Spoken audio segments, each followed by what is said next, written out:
there's another Patrick Dunn on the internet though. If you go to Google and you search it, it's like there's a musician with that name. Okay, I'm going to tell you, when I looked you up on Google for Google Plus, there were about 40 other Patrick Dunns. It took me a good 20 minutes just to sift through them all to find you. Yeah, I was like, Oh, damn. yeah. There's a if you go into regular Google search, there's a Patrick Dunn who is a commander of the United States Navy, and he's dead. And then there's a Patrick Dunn music.com. He's like a folk rocker. His music's not that good, but like I have the best thing. Like like if you ever like apply to a job and then they go on the internet and they search for you, Yeah. you're gonna see like 30 pages before you get to my name. Yeah, see, I'm lucky. You search my name, Kat Halstead, and it just comes right up. Like There's like one, like a few searches down where it's like some woman's obituary from Louisiana, and I was like, or like an "We Love You, Kat Halstead" Facebook group for the same deceased person. I'm like, that's a little creepy. well, your page, the official website for Kat Halstead, author of Secret Fantasy, Hello Again, Stranger in My Bed, Silent Yeah. Night, and Memories of Me and You, is like And the spirit board. and then this oh, that might be your Twitter, right? Is Cat Halstead your Twitter? No, that's not you, right? No, it's not. So someone snagged it up before you even got there, right? Yeah, someone snagged up the Twitter and someone snagged up the Tumblr. Oh, because you're Yeah. Cat Halstead author, right? I can see Yeah, that. I had to go with that. I was like, dang it. There's a GoFundMe page for In Love and Memory of Cat Halstead. Yeah, that's not me. And there's like a 20-minute YouTube video about her too. Oh my gosh. What is your real Twitter? Well, now that we're into it, My real Twitter yeah. is at CatDVS, KATDVS. What does the DPS stand for again? I know we went over this before, but I can't remember. It stands for Divisions, which is like this online web soap I wrote like forever ago. And I got it because it's always something that's available, because you can never get your own name half the time these days. So you got to have something that you can always get. So log into a new website, CatDVS. Okay, that's totally doable. Cat And Halstead, almost never. you have cathalstead.com though, so you've had that for a Yes. while though. Yes, I lost it for a while though. How do you lose it? My dad didn't pay the bill. Oh, so that's like they don't I didn't renew it. they just immediately like shun you away from it. Did Yeah. someone take it? Yeah, somebody had it for a while, and they had one of those like creepy "buy this domain" And then she died ads up, because and I was like waiting for them to run out, waiting, and as soon as it was available, we bought it again. was it around September 17th, 2012? Because that's when the dead Cat Halstead died. No, it was before that. It was like 2010, I think. Oh, I feel kind of bad making fun of her because she was only a teenager, so now I feel awful. Yeah. Oh well, it's been a while. They always say time plus tragedy equals comedy. Yeah, hopefully, they're not looking up YouTubes that are talking about people named Cat Halstead. I don't know, but she did the GoFundMe has only made, I guess, is GoFundMe, does that go on forever? GoFundMe.coms? Because it looks like you can still donate to it. I honestly don't know. I don't think I've ever actually checked out a GoFundMe. She's only made $175 of a $5,000 goal in 24 months. So I kind of feel like, I don't know, like now that I've made fun of her, maybe I should just like throw in like $100 or something. Yikes. They'll be like, what? You know what, though? That'd probably be a bad thing to do because then they'll come in and they'll listen to it. Yeah, they'd be like, who is this random person? I could do it anonymously, though. Yeah. She passed away at the young age of 17. She was amazing and an inspiration. So shout out to the other Cat Halstead. May she rest in peace. Yes. You're going to be memorialized forever on a podcast about television. For a show you probably never heard of. And way before time. It was before my time, even. So this week... Hey, it was only a few years before. It was on the air like all the time when we were kids in syndication. Yeah. Well, I'm going to get into the format of everything because this is the second episode that we're recording. I don't know if it'll be the second one that'll air because the first one I Yeah. kind of fell asleep in the middle. Like I was falling asleep during the recording of it. We did the first episode of Charles in Charge ever, which I don't know. It's not a proud moment in my life, but I would like to come back and revisit it someday. But I'm definitely going to keep the information around. Like I have the audio. Maybe we'll make like a special episode for the fans. Like they throw in $15. We'll give them the full audio of it. It's like 3 hours The long. full audio of Charles in Charge, the pilot. The best part about it was after we recorded it. Your boyfriend's like, "What did you guys talk about for 3 hours?" You're like, "The first episode of Charles in Charge." Yeah, that was hilarious. He's like, "What are you doing in there for so long?" I was like, talking about one episode of Charles in Charge. Well, we had to go through every minute. Yeah, we did. And not only did we have to go through every minute, I played every minute, literally. Yeah, like literally every single minute we went through. So we basically just decided that every episode we'll pick a different television series and we'll watch it on our own time because I'm just gonna throw this out there. We're in completely different states right now. Yeah. Like you're in a different time zone. Yeah. That's the wonder of the internet. Like you could be in Vietnam right now. I'm not, but Yeah. I could be. Like if you were ever traveling though, and you're at a hotel that had Wi-Fi. I don't know if they have Wi-Fi in Vietnam though. I'm sure they do in like the business hotels. Yeah, like if you stayed at like a Hilton maybe. Yeah, that's exactly what I was gonna say, like a Hilton DoubleTree or something. Yeah, DoubleTree Inn. But then they're gonna charge you like $20 for the Wi-Fi. Yeah, because a lot of places they're free out here if you're a guest, but I don't know, maybe out there they have the restricted internet out there, or is that China? That's China. Oh, but Thankfully, we're only one time zone away from each other. It's not too bad. yeah, you're central, right? Yeah. I think I'm going to release my location. I'm in Massachusetts, the Boston region, Boston. and I believe you are in Minnesota at the moment. Am I right? Yes, I am. The land of the original land of Brenda and Brandon Walsh and Jim and Cindy before they pilgrimaged out to West Bev. And her snack trays. Yes. Anyways, to get into format, this week we've decided to watch the show WKRP in Cincinnati. The episode titled Turkeys Away, which is the 7th episode of the first season. Yes. And this ended up becoming a very prominent episode in the series. Is that right? Yes, it's probably, if you've never watched WKRP in Cincinnati, you've probably at the very least heard of Turkeys Away. And it was by TV Guide listed in their 100 greatest episodes of television as number 40. Yes. It said in 1997, TV Guide ranked this episode number 40 on its 100 greatest episodes of all time list. It is, now this is where they say it's based on a real event, but I really couldn't find any information about, but it says it is based on a real event that happened at WQXI, the station many of the WKRP characters were based on. And is that a station out of Atlanta, Georgia? Yes, I guess the creator of the show was a salesman there, or like he worked in advertising or something like that. A gentleman by the name of Hugh Wilson. Yes. And he actually goes on to do, he also did the Bob Newhart show. Police Academy. And he was mostly in movies though. Like he was mostly involved in like The First Wives Club, Down Periscope, and the Dudley Do-Right movie. So lots of comedy. Yes. The show originally aired from 1978 to 1982, so it had a 4-year run. Now, I guess when the show first came out, it wasn't doing that well. No. It was just low in the ratings, and they had filmed a number of episodes before the show even premiered. So I think the episode Turkeys Away, I guess originally aired around Halloween time. It was originally slated to be, I think, a Thanksgiving Day episode. Yeah, it aired about a few weeks before it was originally intended to air. Because I think what was happening is the first 6 episodes of the show were just very bottom of the barrel, and the network, was this on... it was on CBS. CBS.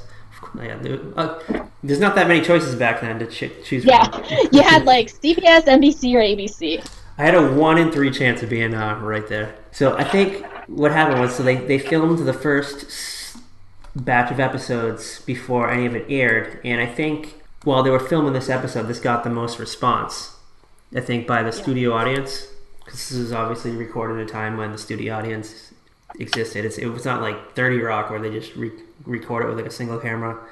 Yeah. It's a But I guess, multicam studio audience. and this got the most response from the audience. So they were like, you know what, we need to just go out on a limb here, just put this one out, and it ended up working. It kind of got everyone talking. I mean, there really was. I don't know how people back then word of mouth worked on TV because it wasn't like the internet. You go on Twitter and you do like hashtag turkeys away. It's like you talk about it in front of the water cooler in the office, or when you're picking your kids up from school. Yeah, but Or Girl Scouts or something. Like, oh, did you see that WKRP show last night? And those turkeys, can you believe that? So how it would already aired? So how would they go back and see it though? I don't know. Like Reruns? yeah, Reruns, I think, maybe? Yeah. They didn't have, no one really had a video cassette recorder. Yeah, I think he called it a video cassette recorder. I was like, well, there's Betamax and VHS, so... It didn't come out to digital video disc until the late 90s. Yeah, I think like VCRs weren't really a thing until like the mid 80s because I feel like I was like 5 when we first got a VCR in my family. Yeah, that's about the time I feel like we got a VCR, and it had like the remote wasn't even invented like yet. it was still attached to a cord that you plugged in. And it was like a drop top, so like you put the tape in, you push it down like Nintendo was. But even then, I don't... Yeah, it's not like people were watching it on, like, Hulu? VHS and passing it around. But I don't know, maybe there was just enough people talking about it that they just decided to air it like 16 times. You know how sometimes, like, TNT does that with, like, Rizzoli and Isles? It'll just air all weekend, the same episode? It's like the same episode over and over and over again. You're like, is there nothing really on? Like, or am I just crazy? The same episode. I'm pretty sure... When I left earlier this morning, this episode was on, and it's on again. Oh, and look, it recorded 15 times on my TiVo. What? And you're like, you know what? I'll just watch it again. Why not? Why not? Apparently I'm supposed to have this episode memorized. Now, one thing about the show is I knew the name. Mm-hmm. I knew the name of the show, but I had never seen an episode of it. So this Turkey's Never. Away... Never saw an episode on Nick at Night. Never. Or TV Land, or in syndication when we were kids. I seen that it was on, like I saw the ad for it, or I knew that it was on, but I never, not even a second of it. It's in like the I'm aware of your work category. Like I knew that Lonnie Anderson was on the show, but I think the only reason I knew Lonnie Anderson was because when she was married to Burt Reynolds and they were like getting a divorce, and it was always on the National Enquirers, like when I was getting slush puppies in 5th grade. That's like the first celebrity divorce I remember is Lonnie Anderson and Burt Reynolds. And I was always like, oh, I wonder if she's related to Pam Anderson. Because I don't know, there must have been like a factory, like the Anderson factory that just makes like big boobed blondes. Somewhere. Minnesota, Canada. And she plays the character of Jennifer Marlowe. And she's kind of like, well, you kind of watch her and you just think she's just like the dumb blonde receptionist, but she really has everyone by their balls.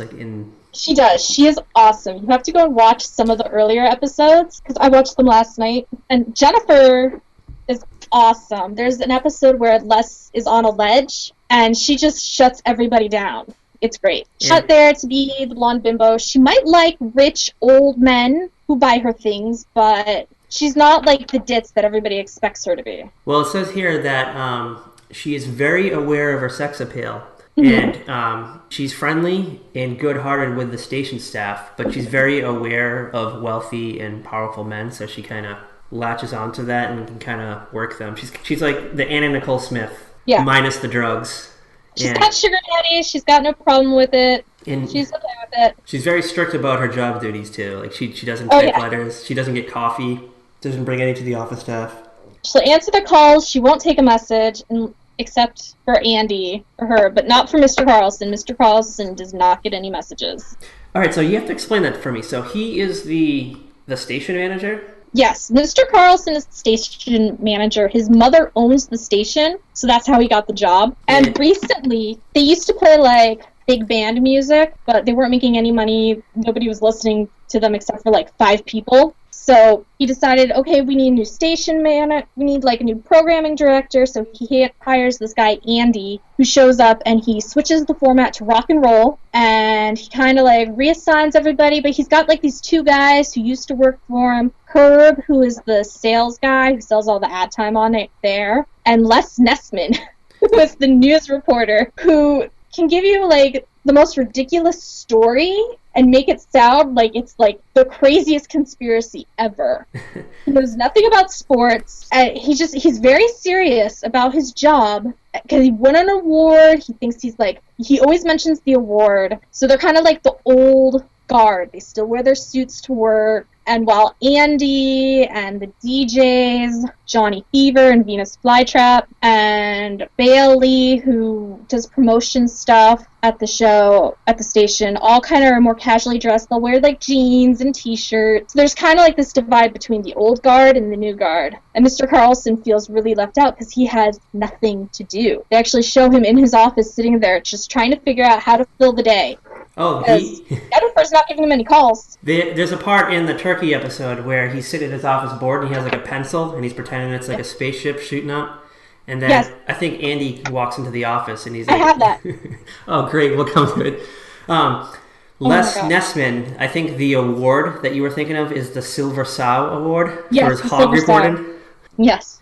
And then Herb, he's the guy that wears that like polyester plaid suit with the elbow pads. He just looks like a skeevy used car salesman. Yeah, he's like the kind of guy you buy like a Cutlass from. Yeah, he's just like that sketchy dude. He's married, but he's always hitting on Jennifer. Yeah, this must be that time like right before you're allowed to call it like your secretary honey, or even call him a secretary. Yeah. Like I don't think you can even say that word anymore. Things have been banished. I think you can. It's like personal assistant. It's like waitress. Office manager. There's like a million names for it now. Stewardess. They're flight attendants, not stewardess. Now, the other female is Bailey. What does she do? I couldn't figure out her role. It sounded like she's working on the promotion, but... Yeah, she does the promotion. She also produces, like, small shows. She does the traffic reports. You know, she does, like, the news that Les thinks is beneath him because, you know, he's got that award. The Silver Sow Award. The Silver Sow. Buckeye News Award or whatever. And then there's the hippie, like the hippie DJ. He is... Dr. Johnny Fever. He's just kind of, like, he's burned out and in his first scene, there's like a record playing, and Mr. Carlson walks in, and I couldn't tell if he was just sleeping or if he was just ignoring him. I think he just had his eyes closed, he had the sunglasses on, so maybe he was sleeping. Carlson couldn't tell because he's like sneaking around, like trying to figure out what's going on, because Carlson has no clue what's going on at the station anymore because nobody tells him anything. And there was one thing that I noticed about it, and then as I read into it further, it kind of blew my mind. I noticed that, at least in the Hulu version, the music they were playing was just like stock music. It was awful. And then as I kind of read into it more, I learned that when the show originally aired, they actually had like contemporary rock music of that time period, and it got cut out of the syndicated runs and the DVD release. And I guess there's like chunks of like episodes actually missing because they make reference to the music. Yeah, those music rights, man, they can like really screw a show up from getting on DVD. Yeah, but that's why Drew Carey isn't on DVD or streaming. But I saw that next month they're gonna release the whole series again on DVD with at least like 90% of the music. They're able to get like most of it back. Really? That's so awesome. And it's like a big box set. I think it's like $140 I saw. So if they can slide that onto Netflix or like Hulu, that'd be great. But I think that's probably like another 20 years out. Maybe a little too much to ask for. That's another 20 years out. But the show lasted for 4 years, and I guess it hit its most popularity when it was in syndication. Yeah, it's one of those shows that the audience really found in reruns and syndication. Like, it just really clicked. Like, the people who it was meant for kind of really found it. Because most of the audience originally was DJs, from what I've read. They made up a huge chunk of the audience. Yeah, they're like, this is really what it's like. It's kind of like people like watch The Office now, and they're like, oh, that's just like work. Yeah. And then that's just it. That's just how it is. Then in the 1990s, they did a sequel series called The New WKRP in Cincinnati. Mm-hmm. Which I know nothing about this. Have you ever seen this version of the show? I saw it once. I guess some of the original... I want to say I was like 11 or so. So like I had seen WKRP in like regular syndication as a kid on like snow days and stuff. And I remember, like, there was an episode And I was like, I've never seen this one. It doesn't look right because it was updated and wasn't 1970s or whatever. And I just remember there was an episode and there was Mr. Carlson and Venus was in it, but I was so confused. And my mom was watching it. That's all I really know is my mom watched it. And she was trying to explain it to me. I was like, huh? I don't get it. I guess only 3 original cast members came back for main spots, and then the other ones came back for as like guest roles here and there. Yeah. But the show also starred Tawny Katane from like of White Snake video fames. Yes. And do you know that Tawny Katane follows me on Twitter? She does? Yes. Now, like, I don't know how, because she started following me like when I first started using Twitter. And when you know how like you get the email that says like this so-and-so is now following you on Twitter? It said, it said Tawny Katane is following you on Twitter. And I just thought it was like a fan-run page. Yeah. And this is like really before the the blue check marks were really big. Yeah. So I'm like kind of going through it. I'm like, I don't know. I'm like she can barely type. Like everything's spelt wrong. There's one where she's talking about like, I remember this because she said she was going to be like grilling a steak, and she wrote steak, and she spelled it S-T-A-K-E. Oh my. And so slowly but surely I began to realize that it was in fact like the real Tawny Katane, and it was hilarious that I don't know, I must have wrote something, maybe I made like a joke about White Snake, I don't know. But just something, you triggered something that she started following you. That she liked. So I followed her back out of respect, because she was like really big in the 80s. Yeah. And there was some like disaster at some point in time. I can't remember. I don't know, like maybe like a shooting or like a bombing or something. It was just something like, like those things where just people and something horrible in the world happened. It's like all that you ever see on Twitter is just people talking about that. Yeah. And like nobody does any promotions or anything like that. While all of that was going on, I remember she was just trying to get people to donate money to her daughter's sorority house because they were going to like close it down or something like that. Oh my gosh. I was just like, ooh, too soon, Tawny, too soon. I wonder if those were just like tweets that she had set up to get sent. I don't think she's that smart to pre-write tweets, because maybe she has a person who does that for her. No, if you actually go through her Twitter account, because like there's no way, like this wasn't even like an ad. It was just her just trying to raise money for her daughter's sorority house, and it was just like it went on for days. It was just like a week-long process. Wow. The country was hailing in the wake of disaster, and she wanted us to like raise money. It was like Save the Max. That's what it was like. Save the Max! Don't close the Max! No! I don't even know why they even wanted to save that place, because I mean it was nothing that special. Oh my god. In my college we actually had those tables. Like not the ones from like the series, but the ones that looked exactly like it.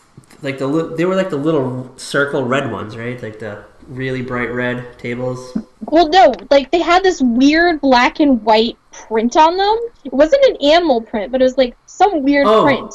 Like a checkerboard print? No, it wasn't a checkerboard. How would I look this up?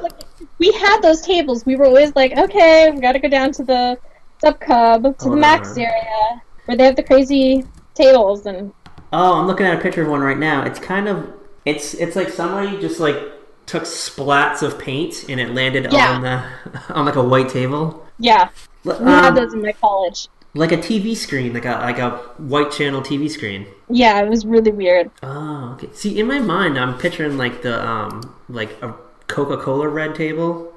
The booths were red. They were that red glittery color. Yeah, I don't know.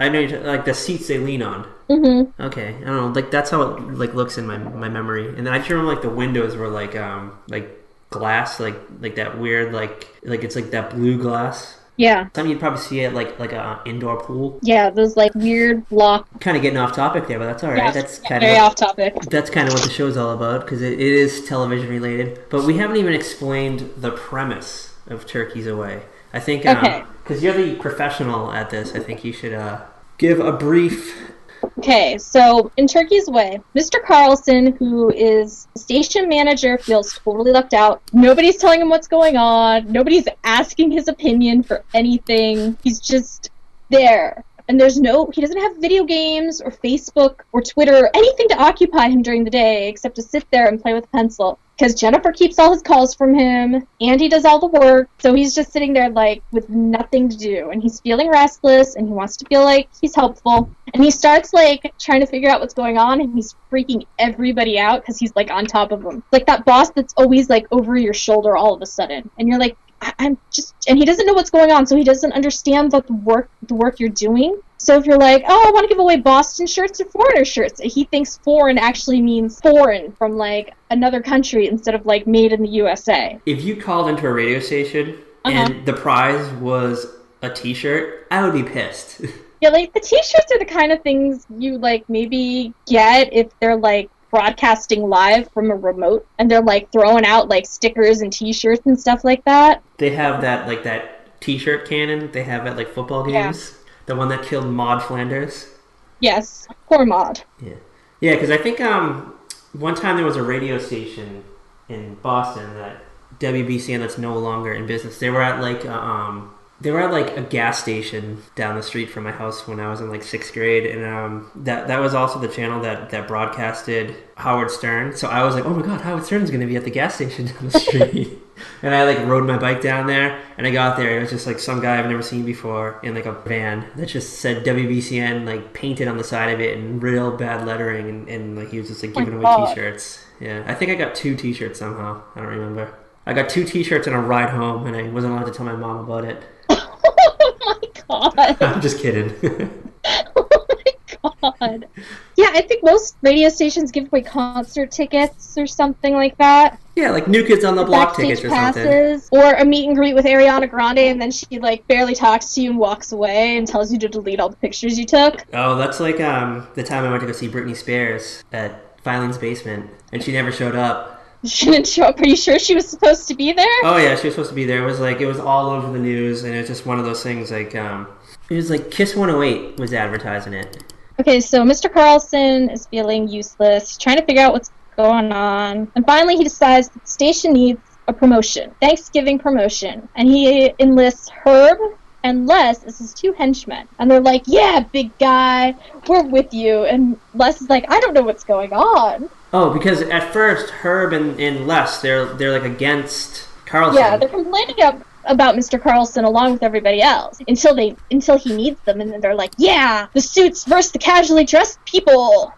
And so the 3 of them go off. Mr. Carlson comes up with this big Thanksgiving Day promotion. Let me see if I can pull up the clip. Well, he doesn't explain anything about it. He doesn't. He just says, Les, you need to get like 20 live turkeys or something like that. Yes. And Herb, I don't know, get like a helicopter. Hold on, here it is. Les, we are now a rock and roll station, and these casually dressed people over here seem to think they've taken over the place. Just want to tell you that Les, Herb, and I were here before all of you. And then I lost it. Having a little bit of technical difficulties over there. That was the whole. It's like that, and then later he explains. Just what exactly did you have in mind, Mr. Carlson? Only the greatest promotion idea of all time. Great. All it's going to take is your complete cooperation, absolute secrecy, and 20 live turkeys. And he makes it sound like 20 live turkeys, no big deal. This is a totally sane request. So basically what happened, it's a Thanksgiving Day. It's like near Thanksgiving. It's the day before Thanksgiving. And Les goes down to, it's like an outdoor mall. I don't think they had like indoor malls back then. And he's standing in front of a shoe store. You see people walking by. He's starting the broadcast, and he's talking about how, there's a helicopter coming. It's carrying a banner, and he's trying to like read what the banner says. Even though I think I got the whole thing. I think as long as it'll play right. I think he was in charge of picking out the banner, right? Yeah, I think so. Here it is. It's a helicopter, and it's coming this way. A helicopter? It's flying something behind it. I can't quite make it out. It's a large banner, and it says, Happy Thanksgiving from WKRP.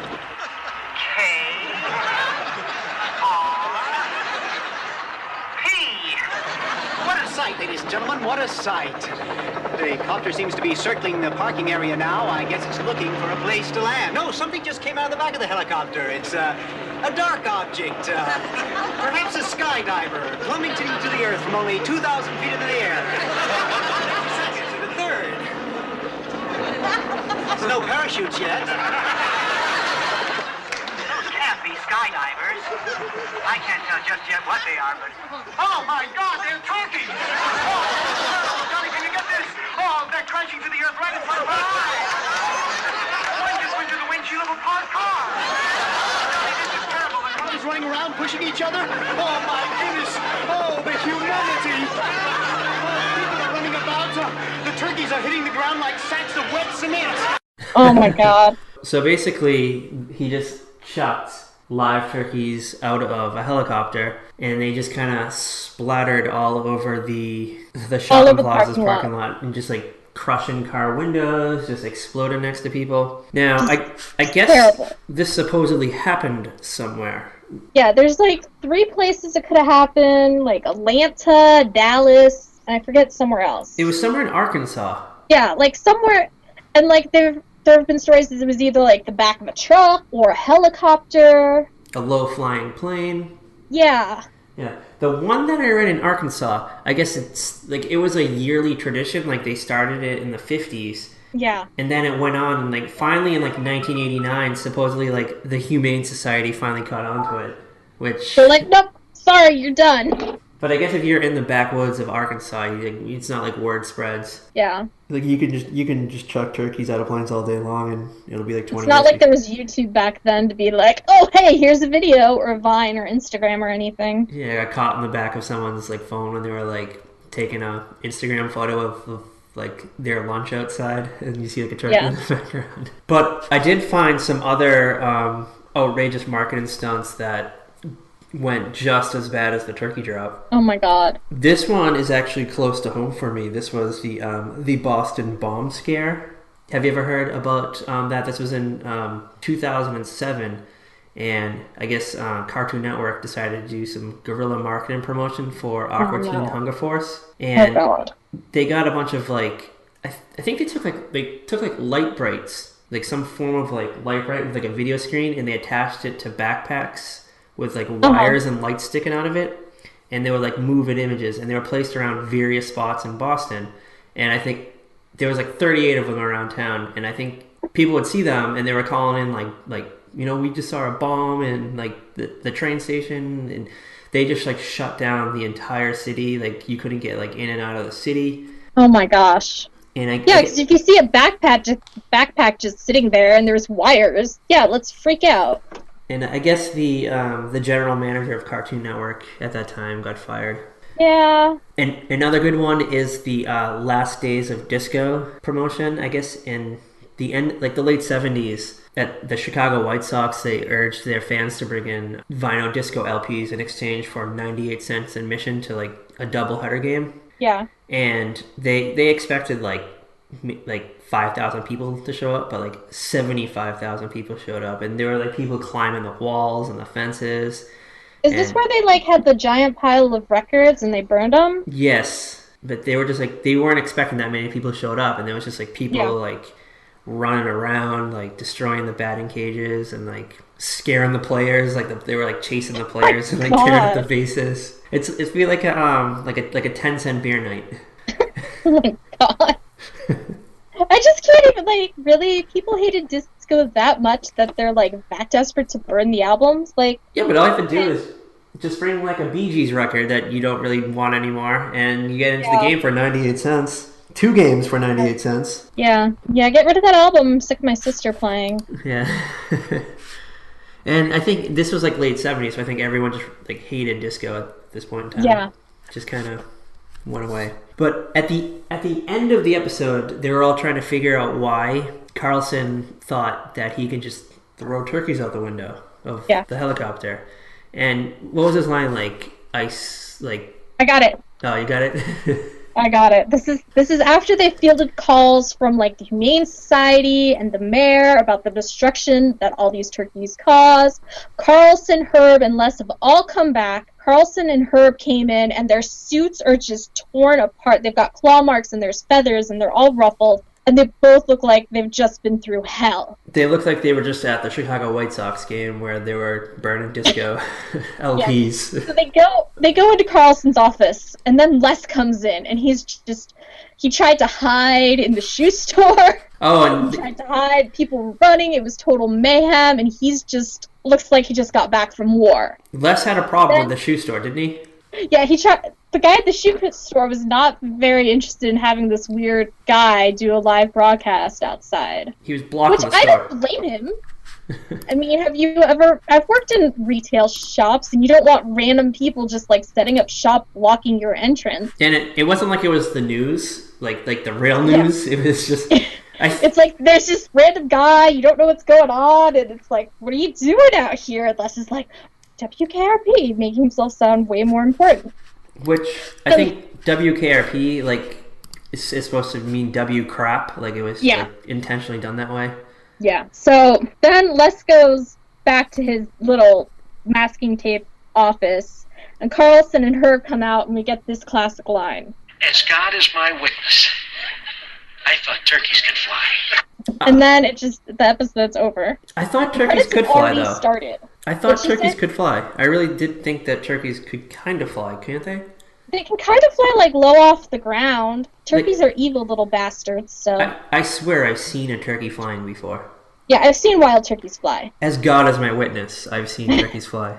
But they're not going to fly from, like, 2,000 feet in the air down to the ground smoothly. Well, can they slow themselves down with their wings? Probably not. Their bodies are so huge, and their wings... I don't know, turkeys are evil. They probably didn't think about that. They want to cause as much mayhem as possible. Well, I guess a Thanksgiving turkey, don't they clip their wings? Yeah, I think they do, so that they can't move around. Get too high. They just sit. There's like at least one wing that's shorter than the other or something, I think. Oh, such hilarious. And this was my introduction into this world. Are you going to go back and watch more? I think I'm going to go back into the beginning, and I'm going to try to see it through to its end. But I don't know how many episodes are on Hulu, though. I don't either. I know I just watched the first 6 last night while I was doing some craft projects. I think there's only the first season. Yeah, probably. Hulu likes to do that. Give you the first season, and then you're like, crap, now I got to try and find the rest. They give you, like, the tease. Yeah, they get you hooked, and then it's gone. And, yeah. One funny thing that I just wanted to mention, though, this just confirms that I have dyslexia, because I thought when I read the name of the show, I see WRKP every time I see it. Every single time I see it. And then when I heard the theme song, which I don't think we played the theme song. Have we played the theme song yet? We played part of it. I think we played it before we were recording, though. Yeah, we played it before we were recording. So when I first heard the theme song was when I realized it was called WKRP. In Cincinnati. And I was just like, my mind was blown. Now, it's a Mary Tyler Moore production, yes. I guess. So I guess she has a whole umbrella of shows underneath her. Mary Tyler Moore Show, Bob Newhart, Rhoda, Phyllis. Saint Elsewhere. Yes, Saint Elsewhere. Evening Shade. Starring Burt Reynolds, future ex-husband of Lonnie Anderson. Dr. Quinn, Medicine Woman. Was that a Mary Tyler Moore one? Really? Distributed. Yeah. Yeah. I feel like there's one, like, really famous one I'm forgetting. Did she do The Odd Couple? That was Gary Marshall. No. She went as far as recently as 1997 to 98, which was a show called Good Behavior that aired on the UPN. And Good has an E at the end of it. It starred Sherman Hemsley and a young Gabrielle Union. All right, then. Okay. Which I don't think I ever watched the UPN channel. No. Like, maybe Buffy when it changed over? For, like, its last season, right? It was an Angel. I think it was Buffy was its final season was on UPN. UPN instead of WB. And... yeah, something happened at the WB. I don't remember. Well, now the WB and UPN merged and they're the CW. They married. Speaking of UPN, I'm going to give a shout out to the Twitter handle at UPN Tweets. Okay. And it tweets in the perspective that UPN is still on the air. Oh my gosh. Is it still around? I haven't seen them tweet anything in a while. But, like, every fall they would just make up fake shows. Yeah. That are out. Let me try to find. They haven't tweeted since June, but let me just try to find Homeboy Abbey. It was supposed to be like Downton Abbey, and there's a show called Stank Feet, Douche Patrol, Hip Hop Cancer Ward, Dookie, ZWA, Zombies with Attitude, and Ass the World Turns. Oh my gosh. Oh, and MC Hammerhouse. Oh my god. Like, it just makes up fake shows, and like it'll give, like, on like a Tuesday night, it'll be like, tonight on an all new Ask the World Turns, and it'll have like a quick like description of it. Oh my gosh, that's hilarious. And this one was this was from December 16th, 2013 at 9/8 Central. Ashley Tisdale and crew are celebrating Christmas the only way they know how. Twerking, all new Twerk Academy. Oh my god. And it'll tag like real actors and actresses, because I think there was one. Who's the guy that makes Sons of Anarchy? Crap, I have no idea. Like, but he'd always include him in tweets as like his new UPN show. Oh my gosh. I'm gonna have to check out that Twitter later. Oh, you have to just follow it.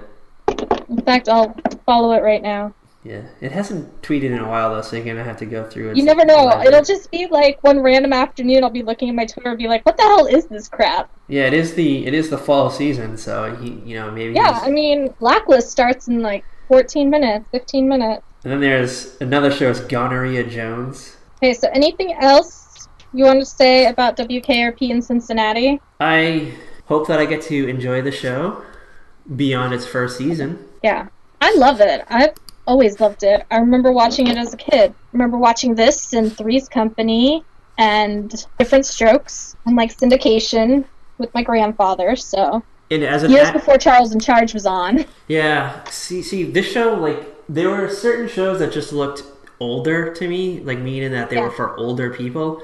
This WKRP was one of them. Cheers was like, seemed like kind of one of those shows to me too. I don't know, anything that just took place like at a workplace setting just didn't work out for me. Like, I needed to be in someone's house, like that. I just needed like a household story or something like that, like the Brady Bunch house or like the Mr. Ed farm. But if it was like took place in an office or a bar, it just all went over my head. Like, even Three's Company largely went over my head. I couldn't understand it. Oh yeah, there's definitely stuff I didn't understand about Three's Company until I got way older. I was like, oh, really? Until like last year when I saw an episode. I was like, oh. I was like, they have to pretend Jack is gay. I do remember the episode of The Cosby Show with John Ritter in it, and I need to find that because that needs to be a future. I know which one you're talking about. I love that one. And you know what? I'm going to announce it right now. That is going to be the next one. We'll find it somewhere. I think The Cosby Show is on Netflix, so. It's the episode where John Ritter and his wife are having a child. Yeah. And Cosby... No, Cliff Huxtable he's like the OBGYN. He like delivers the baby, and it's just like pratfall after pratfall. Yeah. So you heard it here first. That is the next episode of a very special podcast.